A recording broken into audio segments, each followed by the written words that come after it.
అది అన్నయ్య కష్టార్జితంగానే చూశాను. అలాంటిది అన్నయ్య మనసులో నా మీద ఇంత విషయం ఎలా నిండిందో నాకు అర్థం కావడం లేదు. మా బంధం మా దగ్గర చిల్లి గవ్వ లేనప్పటి నుంచి ఉంది. ఈ డబ్బు అంతా మధ్యలోనే కదా వచ్చింది.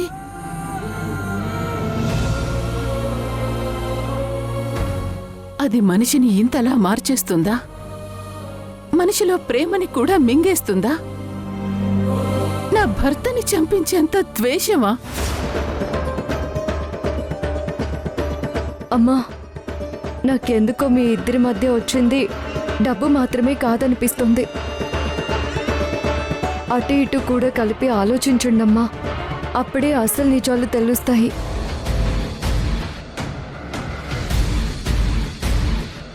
అత్తమ్మ ఎప్పుడైనా మీతో ఇది నిజమే అని గట్టిగా చెప్పారా?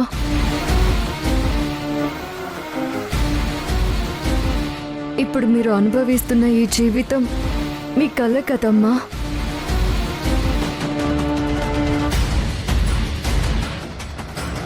ఇప్పుడు మీకు ఒక కుటుంబం ఉంది. మీ భర్త చనిపోయింది అనుకున్న మీ కూతురు కళ్ళ ముందే ఉన్నారు. మరి మీ మొహంలో ఆ శాంతి, ఆ తృప్తి ఎందుకు లేదు? ఒక్కసారి గుండె మీద చేసుకొని ఆలోచించండమ్మా. దీనికి వాళ్ళ మేనమామ పొలికలు బాగా వచ్చినట్టున్నాయి. మాటలతో అందరి మనసుని మార్చేస్తుంది. వీళ్ళిద్దరూ కలిశారంటే నా ఆటలు సాగా. ఎలాగైనా వీళ్ళ బంధానికి చెక్ పెట్టాలి.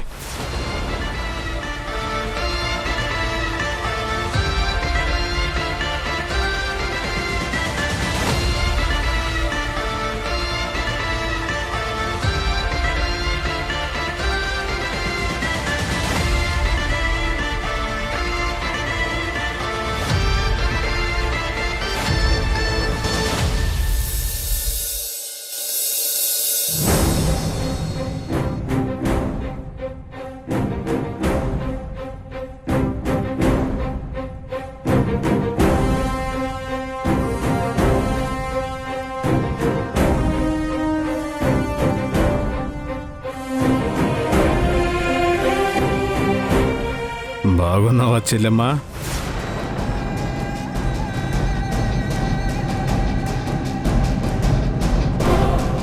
ఎందుకు మల్లిక నా మీద అంత కోపం? కోపం అనుకునేది మన అనుకునే వాళ్ళ మీద వస్తుంది. నీ మీద కనీసం ఒక ఎమోషన్ పెట్టుకునే అంత ఖాళీ కూడా నాకు లేదు. ఒకవేళ వచ్చినా అంత టైం నీకోసం వెయిట్ చెయ్యాలనుకోవడం లేదు. అబ్బబ్బబ్బబ్బబ్బబ్బా,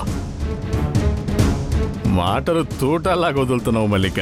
అబ్బబ్బబ్బబ్బబ్బా, నీ డైలాగులు అదిరిపోయాయి తెలుసా? తూటాల్నే వాడాలనుంది, కానీ అది సాధ్యం కాదుగా. ఎందుకు కాదు? నువ్వు పెద్ద ఇండస్ట్రియలిస్ట్వి కదా, నీకు తూటాలు కొండవ లెక్క. పైగా ఇన్నాళ్ళు మాది కూడా కలిపి వాడేసుకున్నారు కదా. మీద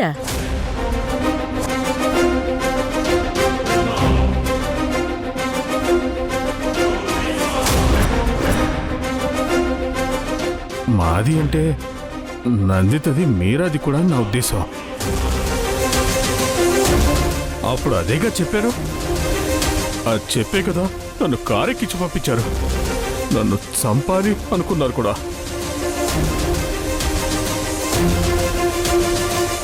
నేను చనిపోలేదని మీకు తెలుసు, అయినా ఎందుకీ శ్రద్ధాంజలు పిండాలు పెట్టారు?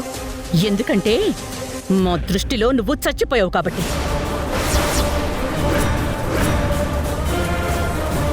ప్రతాప్ నీ నీడ కూడా మళ్ళీ ఈ ఇంటి మీద పడనివ్వకూడదని చెప్పాడు కాబట్టి. నీ గురించి నాకు ముందే తెలుసుంటే రోడ్డు మీదే మళ్ళీ యాక్సిడెంట్ చేయించి చంపేస్తుండేదాన్ని. అవన్నీ తెలిసే కదా అటునుంచి నరుక్కొచ్చావు. మల్లిక, నేను డబ్బు కోసం కాదు, కుటుంబం కోసం వచ్చాను.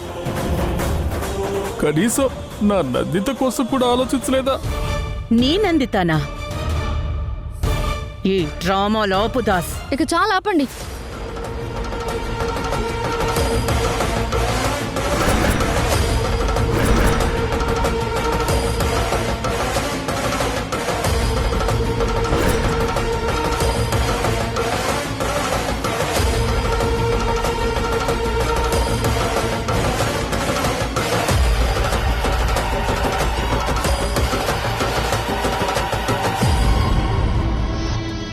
చంపేస్తారా?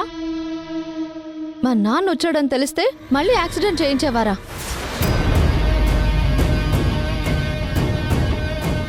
ప్రతాప్ మావయ్య కూడా అదే కోరుకున్నారా? ముందు యాక్సిడెంట్ చేసింది కూడా ప్రతాప్ మావయ్యనా?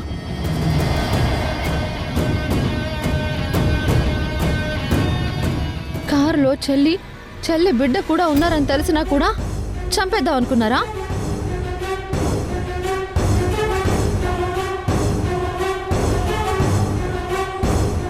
వసుంధర నందిత మనసులో మనం పెంచిన విషయాన్ని నిమిషంలో మార్పు వైపుకి దారి మళ్లించింది. దాన్ని ఇప్పుడే తుంచేయాలి. మల్లికను రెచ్చగొట్టి తన నోటితోనే నన్ను చంపడానికి ప్లాన్ చేశామన్న విషయాన్ని చెప్పిస్తే అది విని నందిత మనసులో మళ్ళీ ఇక అనుమానం కాదు, అగ్నిపర్వతం బద్దలవ్వాలి. నా నందిత కోసం మీతో మంచిగా ఉండాలనుకున్నాను మల్లిక, కానీ మీరు మాత్రం నా మీద విషం కక్కుతూనే ఉన్నారు. నాకు కావలసిన సమాధానం కోసం ఎక్కడో వెతికాను, కానీ అది నీ నోటి నుంచే వచ్చింది మల్లిక. నందిత, అది నేను అన్న భార్యవని ఎప్పుడూ చూడలేదు. నా తల్లిలా చూశాను నిన్ను, అన్నలా ఎప్పుడూ చూడలేదు. నాన్నలా చూశాను. కానీ మీరు నా భర్తని చంపాలనుకున్నారా? నిన్న కూడా అన్న ఎలా చేసి ఉండడేమో అని ఒక ఆశ వచ్చింది.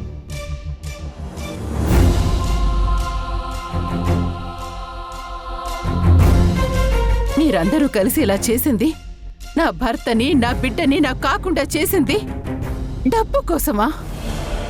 అది కాదు నందిత, ఈ దాసు. మల్లిక, ఇక చాలు. దాసేంటి దాసు? నా భర్త. మర్యాదివ్వు. నందిత, నీకు వీడి గురించే తెలీదు. మల్లిక, మీకిన్నాళ్ళు చెప్పిన అర్థం కావట్లేదు. ఇంకోసారి నా భర్తని వాడు వీడు అన్నావంటే నిన్ను...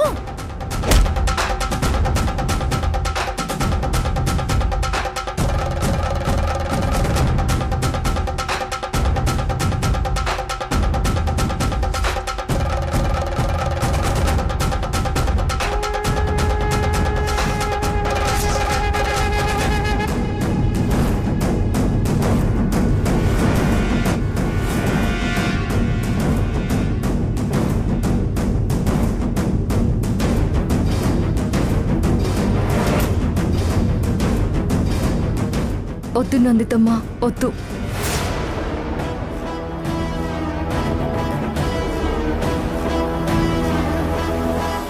నోరు జారితే వెనక్కి తీసుకోవచ్చేమో, కానీ ఇది మాత్రం వద్దు. మర్యాదగా మా అమ్మ చేయవదులు. నందితమ్మ, వాళ్ళు మా నాన్నని చంపాలని చూశారు. ఇన్నాళ్ళు మా అమ్మ విడిగా, నేను విడిగా, మా నాన్న విడిగా ఎక్కడో విసిరేసినట్టు బతకడానికి కారణం వీళ్ళు.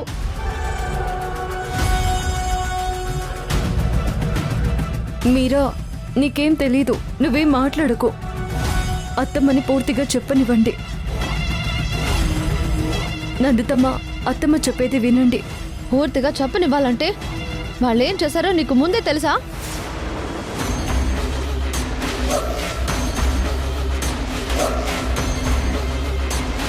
తెలిసి కూడా వాళ్ళనే సపోర్ట్ చేస్తున్నావా? మీరా, దయచేసి నువ్వు మాట్లాడుకో. అవును, మేము మాట్లాడకూడదు. ఏం చేయాలో కూడా మీరే చెప్పండి.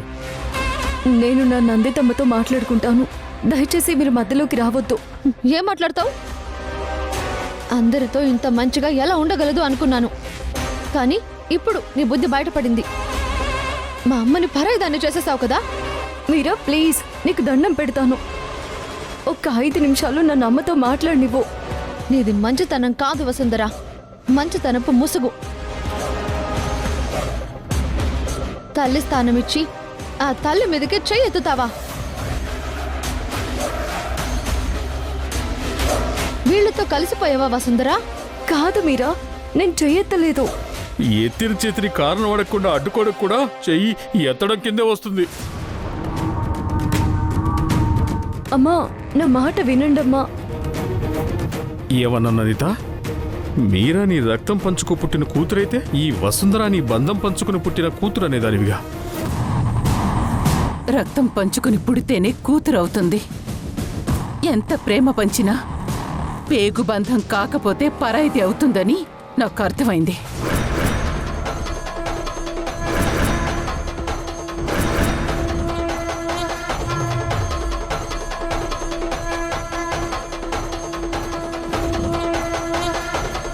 పద మీరా.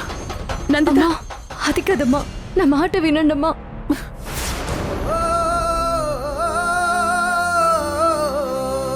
ఇంకోసారి నన్ను అలా పిలవకో.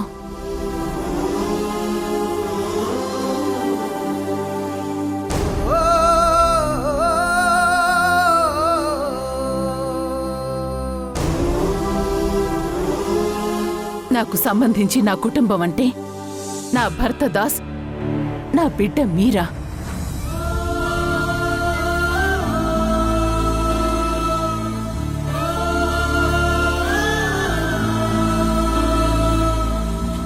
మీరాకి తప్ప ఇంకెవ్వరికీ నన్ను అమ్మ అని పిలిచే అర్హత లేదు. అవకాశం ఇవ్వను.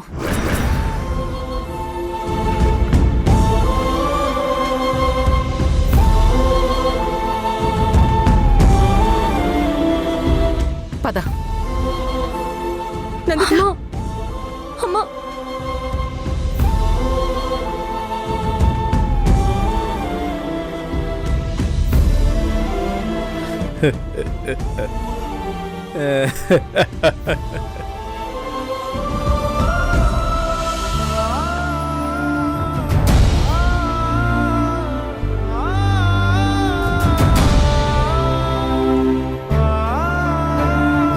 వసు,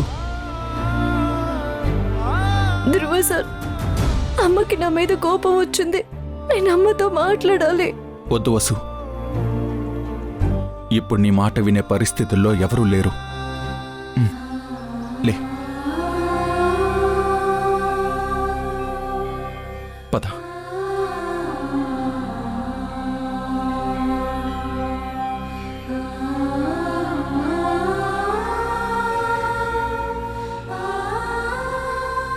మీకిన్నాళ్ళు చెప్పినా అర్థం కావట్లేదు.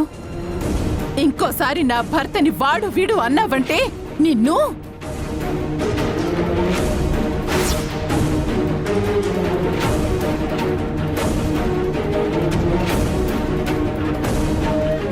ఎంత ప్రేమ పంచినా పేగు బంధం కాకపోతే పరాయిది అవుతుందని నాకు అర్థమైంది.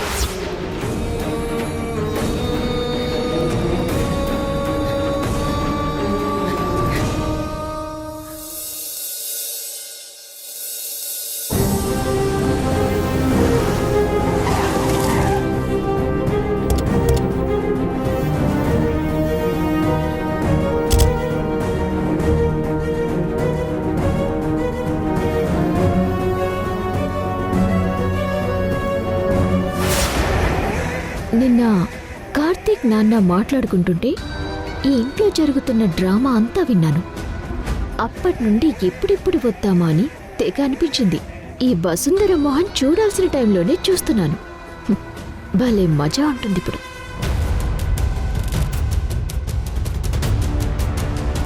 నమస్తే మేడం. హే, రండి కార్తీక్.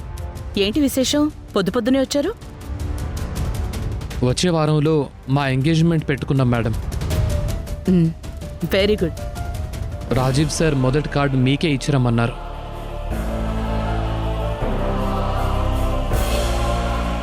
Very good Karthik. నా మాటకి విలువిచ్చి గ్రీష్మని పెళ్లి చేసుకోవడానికి ఒప్పుకున్నా. కంగ్రాట్స్ గ్రీష్మ. కార్తీక్ చాలా మంచివాడు గ్రీష్మ.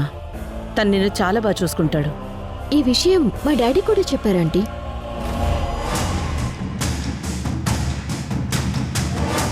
ఇది తప్ప నాకు వేరే ఆప్షన్ కూడా లేదని చెప్పారు.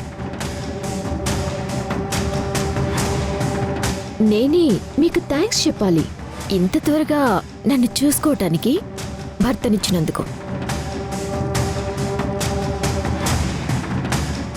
మీ పొజిషన్ గురించి చూస్తే మీ దగ్గర పనిచేస్తున్న వాణ్ణి నాకు కట్టబెడుతున్నందుకు చాలా థ్యాంక్స్.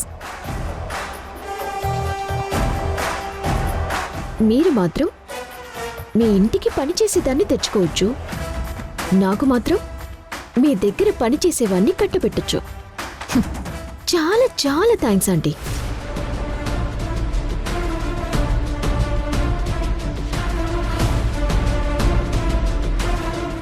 గ్రీష్మ, ఈ విషయంలో బాధపడాలి అనే భావన ఉంటే కార్తీక్ ఉండాలి.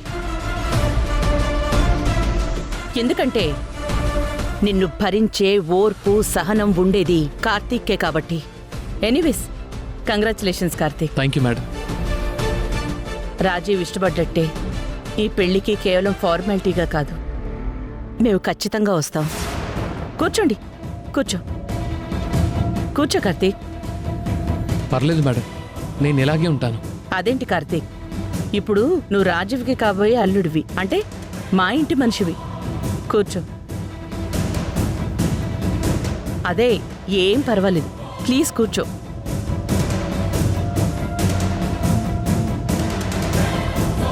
ఈవిడ కావాలని నన్ను రెచ్చగొడుతోంది. చెప్తాను, నీకు సమాధానం చెప్పడానికి వచ్చాను ఇక్కడికి. రంగీ, చెప్పండమ్మా. వెళ్ళి ధ్రువ వాళ్ళని నందిత వాళ్ళని తీసుకురా. అలాగేనమ్మా.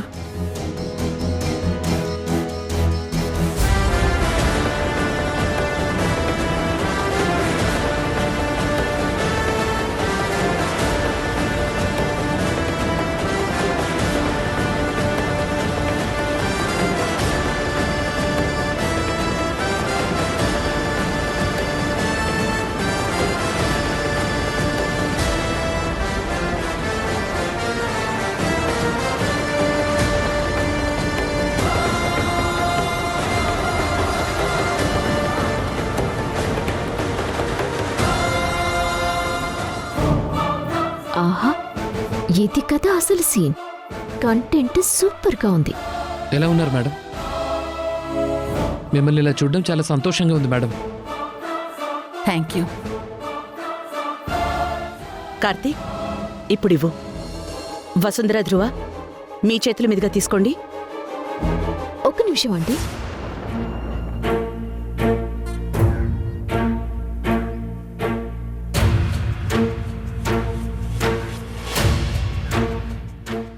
అసలు ఈవిడెవరు? గ్రీష్మ, నీకంతా తెలిసి కూడా మళ్ళీ ఈ డ్రామా ఏంటి? నువ్విక్కడికి ఎందుకు వచ్చావో మాకు అర్థం అవుతూనే ఉంది. అయ్యో, డ్రామా చేసే అవకాశం ఈసారి నీ ఇంట్లో వాళ్ళు నాకు ఇవ్వలేదు ధ్రువ.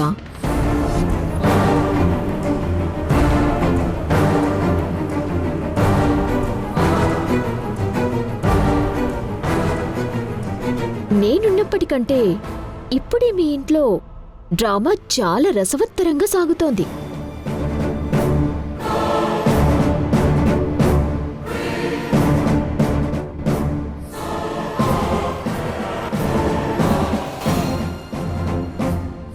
అదేంటి ధ్రువ, మల్లిక ఆంటీ నా కోసం ఆలోచించి శాస్త్ర ప్రకారం భార్యాభర్తలకి కార్డివ్వమంది. కానీ ఇక్కడ ఎవరికివ్వాలి?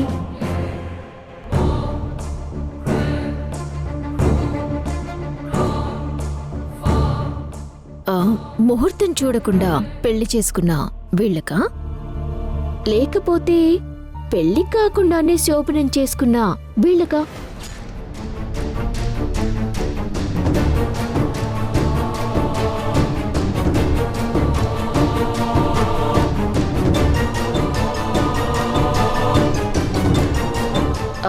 ఎవరికి ఇవ్వాలి అని అడిగాను.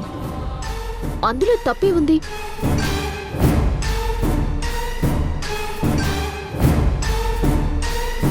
ధ్రువ అదృష్టవంతుడని నాకు తెలుసు, కానీ ఎంత అదృష్టవంతుడని అనుకోలేదాంటీ.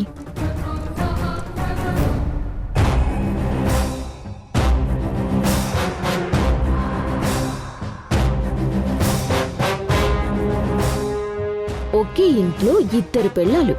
ఒకరి మీద బోరు కొడితే ఇంకొకరి దగ్గరికి వెళ్ళొచ్చు. పైగా నందిత ఆంటీకి ఒకరు దత్తపుత్రిక, ఒకరు సొంత పుత్రిక. భలే సెట్ చేశారు. గ్రీష్మ వచ్చిన పని చూద్దామా? చాలిక అదేంటి కార్తీక్, నా మీద అరుస్తావేంటి? ఓహో, నీ మాజీ ప్రియురాలిని ఇలాంటి సిచ్యువేషన్లో చూస్తే నీకు కష్టంగానే ఉంటుందిలే. పాపం.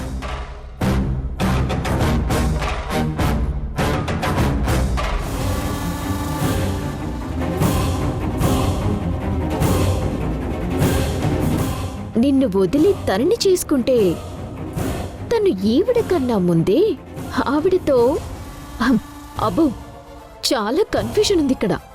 గ్రీష్మ మనం కార్డ్స్ చాలా మందికి ఇవ్వాలి. వెళ్దాం పద. ఛ, అటు తిరిగి ఇటు తిరిగి నా మీదకే వచ్చిందండి. ఎంత నిప్పురా చేసినా ఇక్కడ యూస్ లేదు.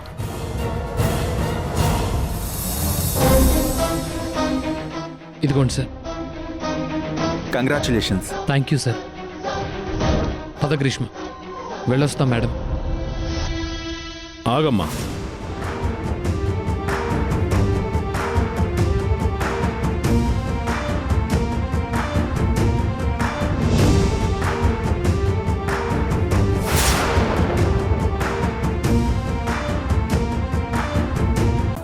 వసుంధర సెల్ఫీ కాంటెస్ట్ విజేత మే 1 విజేత రావిరాల గంగా భవానీ ప్రకాశం. బహుమతి అందిస్తున్నవారు తుమ్మిడి బ్రదర్స్, విశాఖపట్నం. అసలు దాస్ ప్రాబ్లం ఏంటి? వాళ్ళిద్దరూ తన బిడ్డలు కారనే కదా తన శాడిజం. ఆ ఫీలింగ్తోనే కదా సిద్ధును కూడా చంపేశాడు. అవును. అప్పుడు తన కూతురు మీద కూడా అదే ద్వేషం ఉండాలిగా. వసుంధర నందితకు దూరం అవ్వటం వలన తనకి ఏదో లాభం ఉంది. ఏం కార్తీక్, ఒకవేళ నీకే వసుంధరతో సంబంధం వస్తే ప్రాబ్లం అవుతుందా? ఎగిరి గంతేవు. గ్రీష్మ